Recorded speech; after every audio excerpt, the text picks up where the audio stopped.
En 1992 hubo una gran cumbre de las Naciones Unidas sobre desarrollo y medio ambiente. La conclusión primordial de esa cumbre es que, si bien crecimiento económico y conservación de la naturaleza en el pasado habían sido objetivos contradictorios, había formas mediante las cuales podrían ser compatibles. Se generó toda una agenda de política para el siglo XXI, la famosa Agenda 21. Esa agenda se ha ido transformando. En el 2000 se hicieron los Objetivos de Desarrollo del Milenio y más recientemente 197 países del mundo firmaron un acuerdo para obtener los Objetivos de Desarrollo Sostenible o Sustentable. Y es interesante porque rescata que la idea de sustentabilidad no solamente es una idea conservacionista, sino que es una idea también que tiene que ver con las distintas dimensiones del desarrollo, que es el avance en una serie de metas deseables de la humanidad, como por ejemplo, que no exista la miseria, que no existe el hambre, que haya paz en el mundo, que se integren en los distintos grupos como las mujeres y los niños. Claro que además de cuidar esta casa común, como diría Francisco, ¿no? Laudato Si. Entonces la idea de la charla tornó en base a cuatro o varias ideas, varias historias interesantes de desarrollo. Algunas de ellas tenían que ver con cómo pequeñas soluciones tecnológicas pueden disminuir mucho el sufrimiento humano. Por ejemplo, la tecnología de estufas ahorradoras de leña. En el planeta, más de 3.000 millones de personas utilizan la leña para calentar sus hogares y para cocinar. Y eso tiene dos efectos negativos. Uno primero es que se utiliza una gran cantidad de leña, por lo tanto se deforesta y esto tiene impacto sobre el cambio climático. La otra es que principalmente quien acarrea la leña son niños y mujeres. Y quien está expuesta a los humos de las estufas internas son mujeres y niños pequeños. Y eso genera a largo plazo enfermedades crónicas como respiratorias, llegando al cáncer y a la muerte prematura. Entonces, una idea muy sencilla es, ¿qué tal si se construyen estufas con materiales locales de muy bajo costo que canalicen el humo? Eso tiene dos efectos. Uno, reduce la utilización de la leña y por otro lado limpia el ambiente. Y eso puede tener un impacto muy grande sobre grupos vulnerables como niños y mujeres y sobre la salud de ellos, lo cual les va a permitir tener un mejor nivel de vida. Entonces, esa es una de las historias. Otra historia interesante es reconocer que en el mundo hay servicios ambientales que proveen las comunidades forestales, pero son servicios por los cuales nadie les compensa. Y esa es la idea que está detrás de un pago federal, un programa federal que se llama el Pago por Servicios Ambientales Hidrológicos. Y lo que hace es reconocer que esas comunidades, en ausencia de este estímulo, podrían potencialmente deforestar. Y deforestarían no por un tema de maldad, sino por un tema de subsistencia, ¿no? El cambio del uso del suelo de bosques o selvas para tener maíz o ganado, pero que se puede compensar con este pago que al mismo tiempo asegura algunos de los servicios más importantes que dan los bosques y las selvas, como regulatorios, como infiltración de agua, como belleza escénica, como captura de carbono. Una tercera historia que me parece interesante es reconocer también que hay una especie de revolución silenciosa en el mundo, en donde cada vez más la gente, por un tema de conciencia ambiental o por preocupación por su salud, está exigiendo consumir bienes que son saludables. Y es por eso que quieren productos que no tengan pesticidas ni agroquímicos, etc. Por otro lado, tenemos la realidad de que quienes tienen ventaja competitiva para producir esos bienes son comunidades que viven en zonas ecológicamente muy ricas, pero por su misma situación de aislamiento son muy pobres.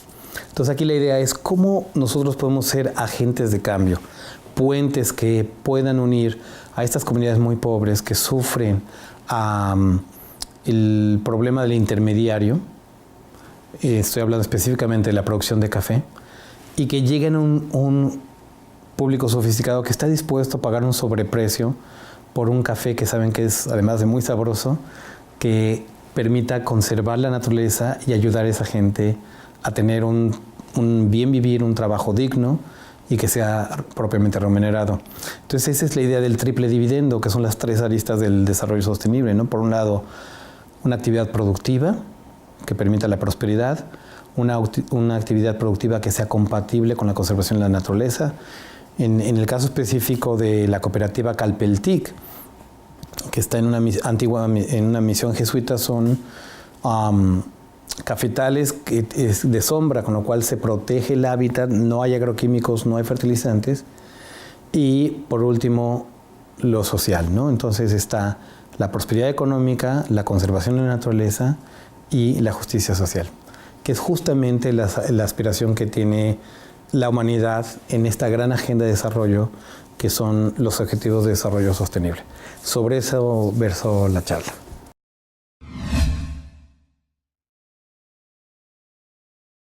Bueno, el tema más urgente es un mal planetario que nos afecta a todos, que es el calentamiento global. El calentamiento global originado por el exceso de emisiones de gases de efecto invernadero. Y el gran problema es que no existe un acuerdo suficientemente vinculante por parte de todos los países del planeta para reducir esas emisiones de gases de efecto invernadero. No hay una autoridad supranacional que nos ponga a todos en orden para cambiar nuestros hábitos, nuestros comportamientos, tanto productivos como de consumo. Entonces aquí la idea es, tenemos que apostarle a la diplomacia, tenemos que apostarle al diálogo entre las distintas naciones para lograr que podamos, a través de acuerdos, reducir esas emisiones de carbono derivadas de nuestras prácticas de consumo y de producción.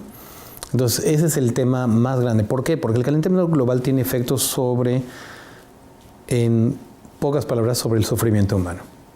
Cuanto más calentamiento global, mayores eventos de desertificación, mayores eventos de incendios, de huracanes, y todos ellos pagan el precio o llevan el precio de un gran sufrimiento humano. Entonces, la idea es cómo podemos tomar conciencia para cuidar esta casa común, este planeta, y lograr las aspiraciones que queremos como humanidad, que al final de cuentas es ser felices. México es un actor importante en el concierto mundial y ha tenido varias iniciativas importantes, pero claramente hace falta mucho más por hacer, ¿no?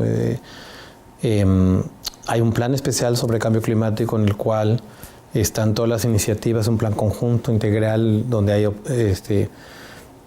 tanto metas de conservación de la naturaleza como de reforestación, como de mitigación y como de adaptación al cambio climático que se tienen que instrumentar.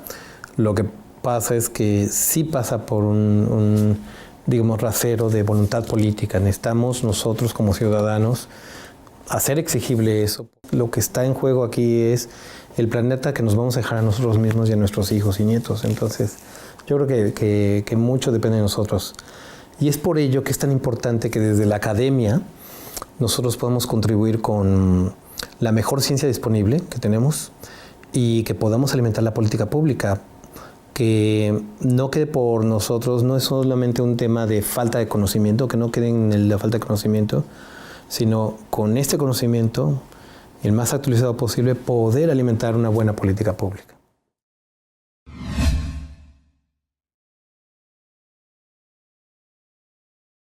Mi relación con el Colegio de la Frontera Norte data de hace muchos años, cuando precisamente vine a dar una charla sobre temas ambientales a la maestría en Administración Integral del Ambiente. Pero después, por azares de la vida nos llevó a que llegáramos a la Ibero, y la Ibero tiene un campus aquí en Tijuana, y tengo entendido que ha habido una colaboración muy estrecha entre nuestros distintos académicos, nuestros distintos programas, y conozco a la secretaria general del colegio desde hace ya más de 2 décadas, creo, sí, desde el siglo pasado. Entonces yo creo que hay muy buena voluntad para seguir colaborando, porque a final de cuentas tenemos aspiraciones comunes, ¿no? Tanto académicas como aspiracionales, de luchar a través de la educación y de la investigación por un mundo mejor.